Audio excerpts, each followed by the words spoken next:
So having defined a pitch class, which is just a note, and a scale, and we've defined a scale in two different ways, we could say that we were done with this lecture. I did want to cover one topic that seems to be particularly important to guitar players, which is modes. And I don't know why guitar players get excited about modes in a way that other instrumentalists don't, but other instrumentalists working in pop and rock traditions do use modes. It's not like guitar players are the only ones who use them.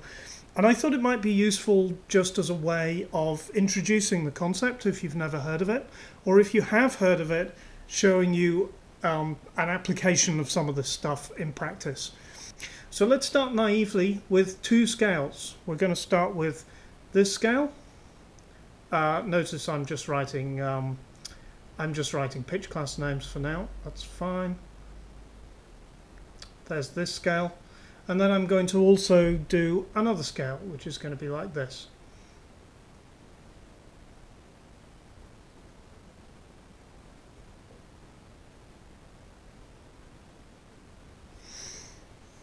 These are two different scales. They'll be represented by different pitch class numbers, which I'll write down now.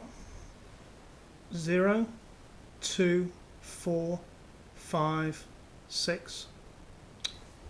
Excuse me. 7, 9, 11. That's just once again using the numbering system that hopefully you're now familiar with.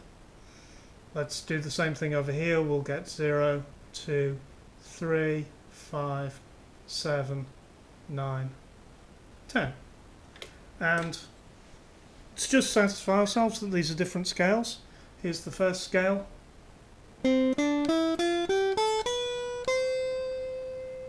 I'll always play the, let me write it in, I'll always play the root note again at the end. It's not necessary to write it as part of the scale, but it's sometimes useful to think of it being there. Okay, so let's hear that again. I mean, hopefully you recognize this is the major scale. That one. Right. And then let's hear this scale that's over on the right there. C, D, E flat, F, G, A, B flat, C.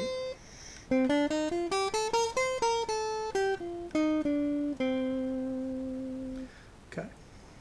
So this is clearly, we know what this thing is. This is clearly the major scale.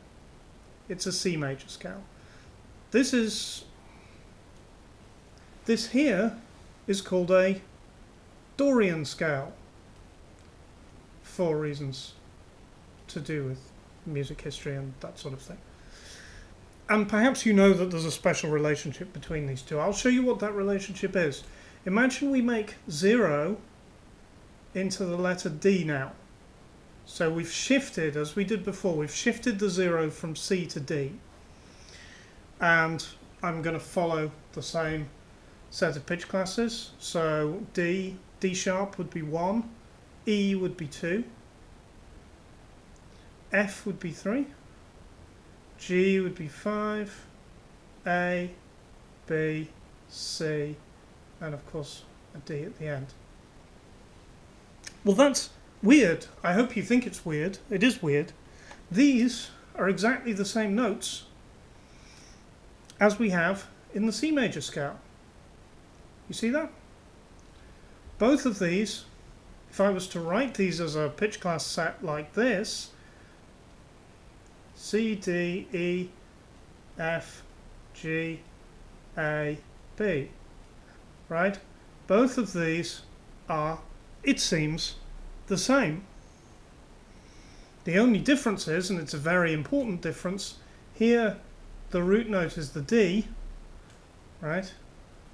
And here the root note is the C. That's an important difference. Like I said, the sound of these two scales I've demonstrated to you is not the same. These are not the same scale, but they clearly have some intimate relationship with each other, since we have all the same notes here, right? That is really striking. But it isn't at all clear what's going on. And if you've read a kind of guitarist's website about what modes are, and this is the explanation you've had, or perhaps something a little bit more fuzzy than this, then you're not going to understand what's going on. So what I want to do is look at the interval structure of these two scales. I'm going to get rid of this this D scale here, so I don't need that. Okay, let's look at the interval structure of these two scales. If I write down for this one, I'm just going to count them: 2, 2, 1, 2, 2, 2, 1. Right? That's the interval sequence. And I'm going to do the same thing over here: 2, 1, 2, 2, 2, 1, 2. If you're not clear on where I got those two interval sequences from, you might want to watch the previous part of this lecture and just try and derive them for yourself. You might just want to pause there, and there should be commas here just to separate these out. Not that it really matters. But these are clearly different. We have different pitch classes, different pitch class sets, I should say. This one, for example, has a 3 in it, and this one has no 3 in it. And we have different interval sequences. That means no way can these two be the same scale. Okay, these are not equal. Not equal, they are not the same. But there is a relationship, and the relationship is easiest to see when we look at interval structure, interval sequence. Perhaps the best way for me to show you this is to write them in a circle. Okay, so I'm going to take this C major one, I'm going to write it in a circle as best I can.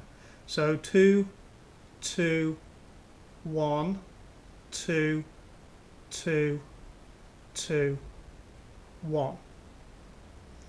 And I started here, that gave me the major scale.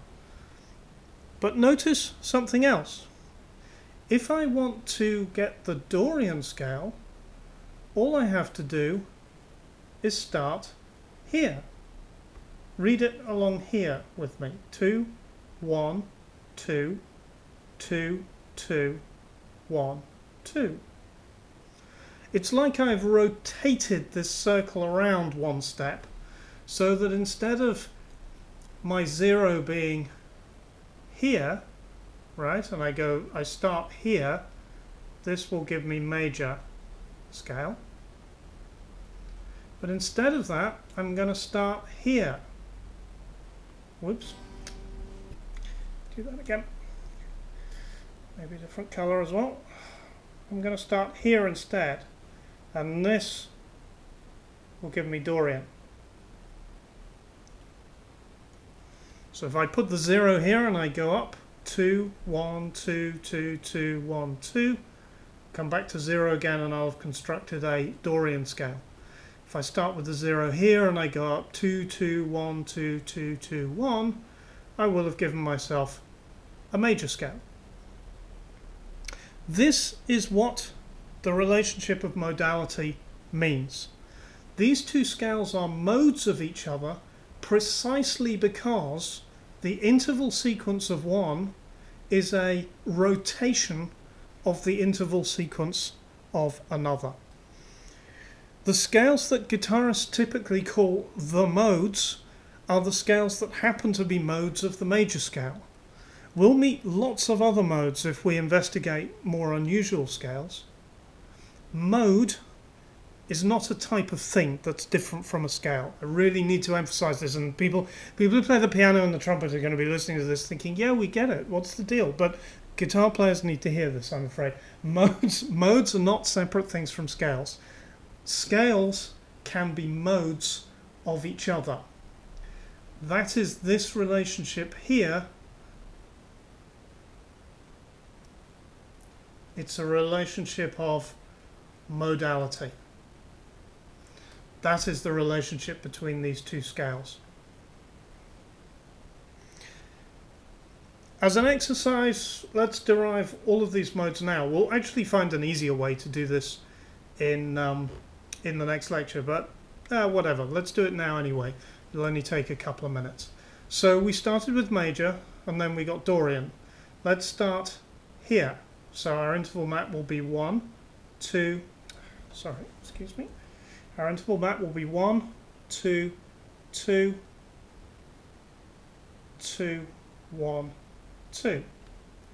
So if I start with 0, I'm going to get 1, 3, 5, 7, 8, 10. Okay? It's going to sound like this. There's the 0, it's going to go.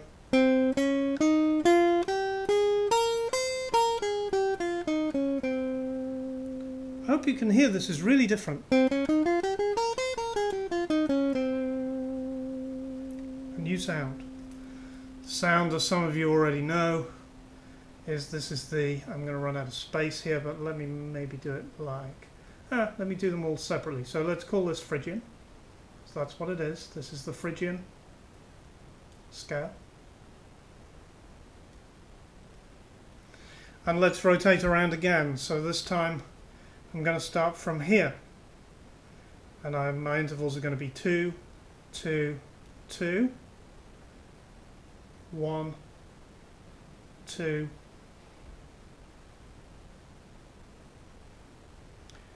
2, 2, 2, 1, 2, 2, 1. Okay.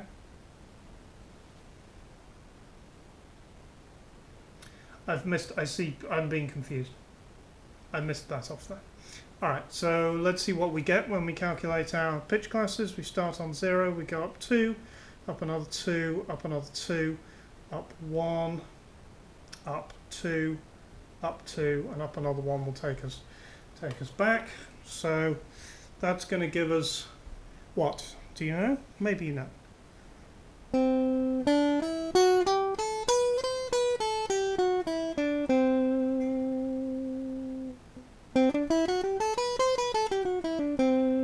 Compare it with the previous one. Very different. Right, I hope. Sorry, excuse me.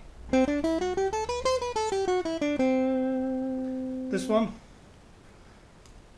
is the Lydian scale.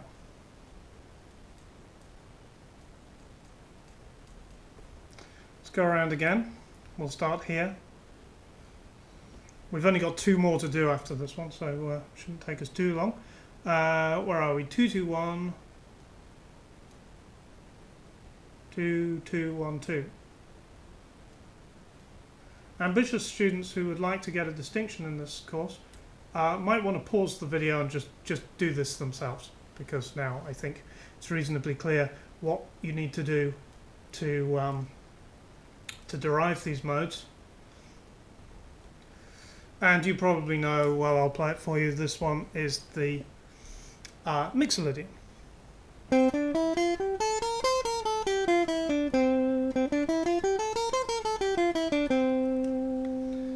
Mixolydian scale.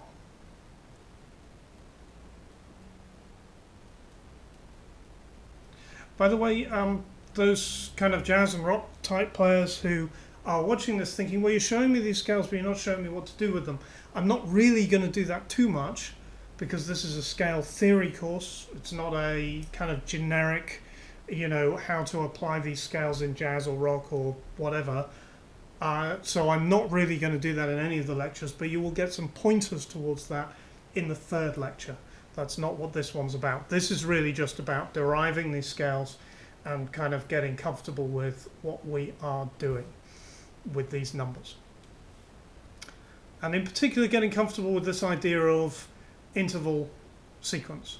So let's do the last 2 for the sake of doing them. I'll try and make it reasonably quick now. So which way are these things going? They're going this way, aren't they? 2, 1, 2, 2, 1, 2, 2. This is going to be,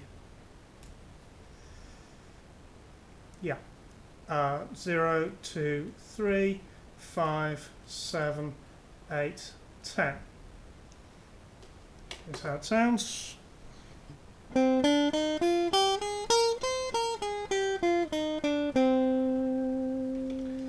it's a natural minor scale, or it's, in this context, it's often called Aeolian. I'm going to say natural minor, because that's a more common name, really. I'm writing the word scale after each of these. I really want to emphasize, because it will weird a few people out. This is like, that's the Mixolydian mode. No, it's the Mixolydian scale. It's a mode of the major scale. I think it's useful to think that way to kind of reverse the brainwashing of years of looking at guitar websites. The last one is going to be 1, 2, 2, 1, 2, 2, 2. If you already know what this is, then good. 0, 1, 3, 5, 6, 8, 10. Look at how easy it is to do this, by the way. I'm going to show you an even easier way of deriving modes of scales in the next lecture, but this is already pretty easy. How does it sound? It sounds like this.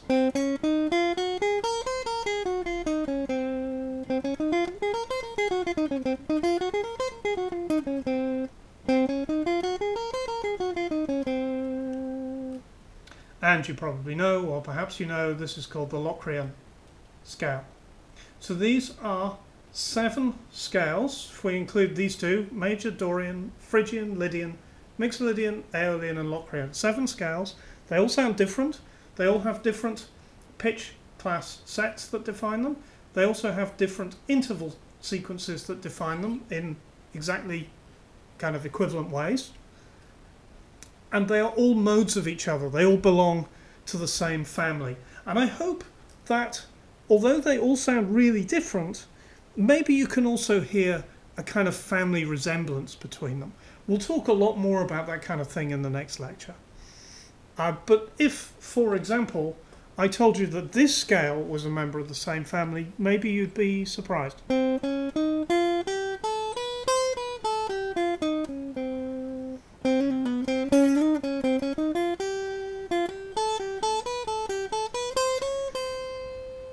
Very different kind of sound. That's a C Neapolitan scale.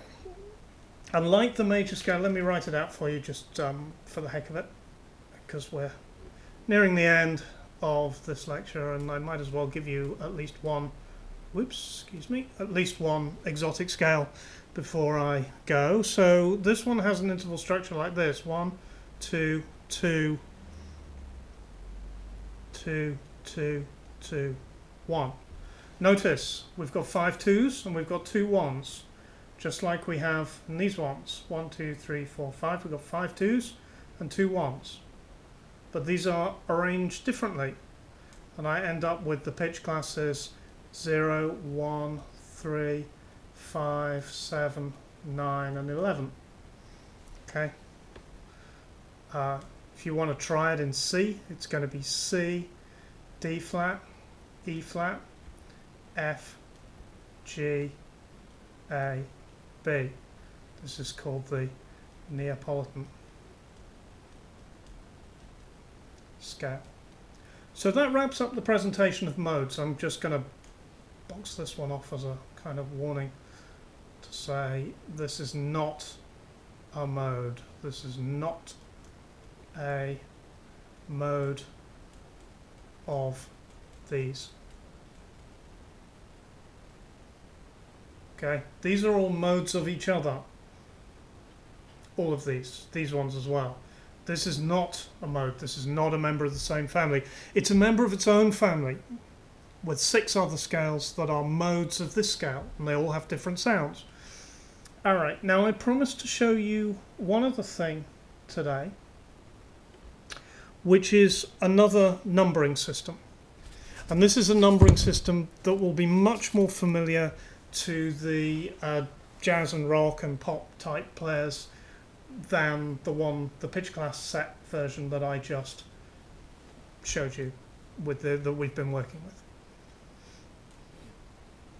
So all that this system does is it numbers the notes of the major scale from 1 to 7 and then fills in the others. So I'm just going to rewrite this here so that it's not confusing. We have C, D, E, F, G, A, B.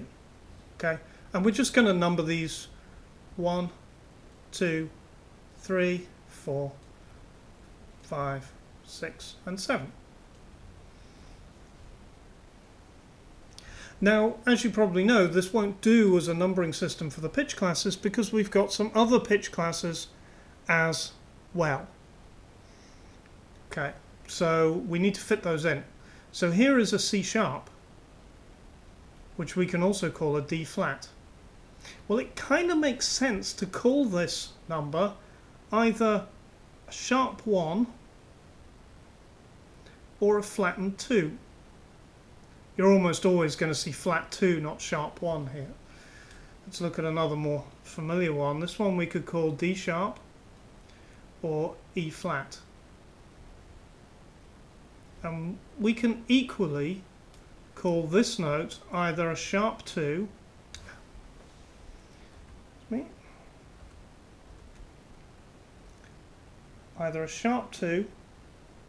or a flat 3.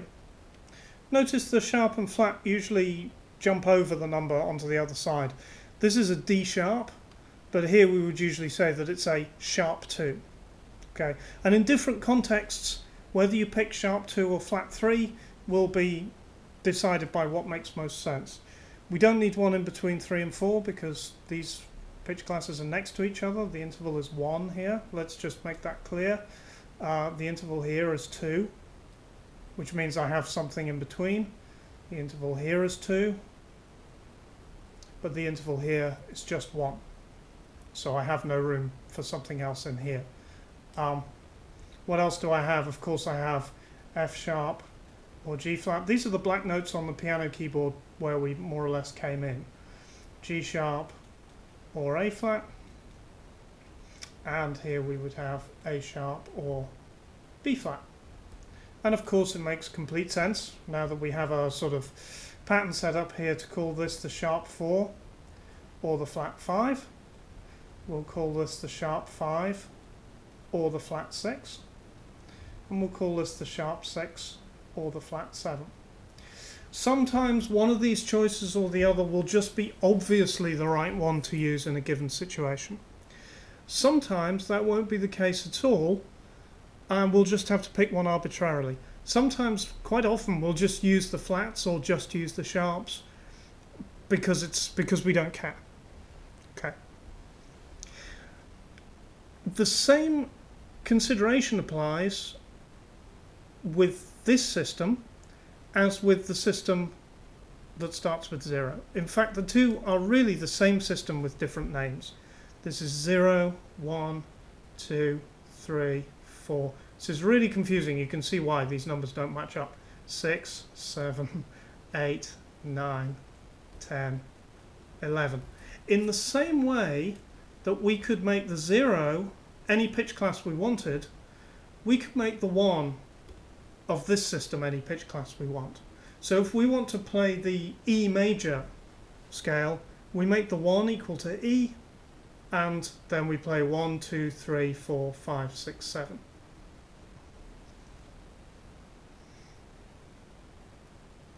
When describing a scale in the way that we did here, for example, saying what's the Lydian scale, what's the Mixolydian scale, and so on, I will often use this type of method, because what it tells you is how do I make that scale if I know how to make a major scale? And I'm going to assume that you already know how to make a major scale, or by now you've realized that it's important to learn. If you know how to make a major scale, it's quite useful to have a recipe for transforming that into some other scale that you're interested in. So for example, let me just do this with the Neapolitan scale. You can actually read it off, the version in C, right, easily enough. This is 1, this is flat 2, this is flat 3, 4, 5, 6 and 7. So if I want to make a Neapolitan scale in any key, that's a recipe for me to be able to do it. This is just a change in notation. There is nothing else going on here. I haven't introduced any new theory. I've just introduced a way to label these notes differently. But you may very well, as somebody who knows a bit about music already, you may very well find this much more amenable than this, which was your alternative. you might have looked at that and had to decode it, whereas if you look at this, you may very well just be able to read it straight off and do something with it. Okay, well that's all we have time for in lecture 1. I'm going to do a really quick recap now, but if all this material was new to you, you might want to spin through it again to get the main ideas. So we defined pitch classes as notes that are separated by one or more octaves. We said that there are 12 pitch classes in the so-called standard Western system of 12-tone equal temperament. We said that we weren't going to talk about tunings or anything like that. We just took that for granted that that's our system. And we gave 3 different ways to refer to these. We can refer to them by letter, so something like C#. We can refer to them by a pitch class number. So these are the numbers from 0 to 12. Or I can refer to them by the numbers 1 to 7 plus sharps and flats, which is a kind of compromise system. I don't have a good name for this. I'm going to maybe call it major scale number, something like that. And these are 1 to 7 plus sharps and flats. Okay, we defined a scale in these two are just different labels for exactly the same thing. I don't want anybody to be confused about this. They are just different labels. But if I say 7 in this system, that's not going to be meaningful to a lot of people. Whereas if I say that it's 5 in this system, in other words, it's the 5th of the major scale, that will be meaningful to people. More people anyway. So they're just different labels for the same thing. The key idea is that we can move these things around against these things, backwards and forwards. So we defined a scale in 2 equivalent ways. Let's do that too. We gave definition 1 that a scale is a pitch class set with 0. Oops.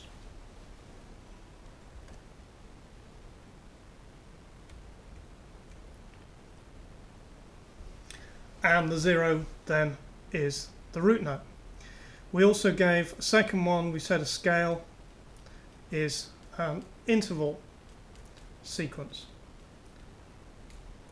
What I haven't proved to you, but I hope is obvious, and if it isn't obvious then you should prove it to yourself, these two are equivalent.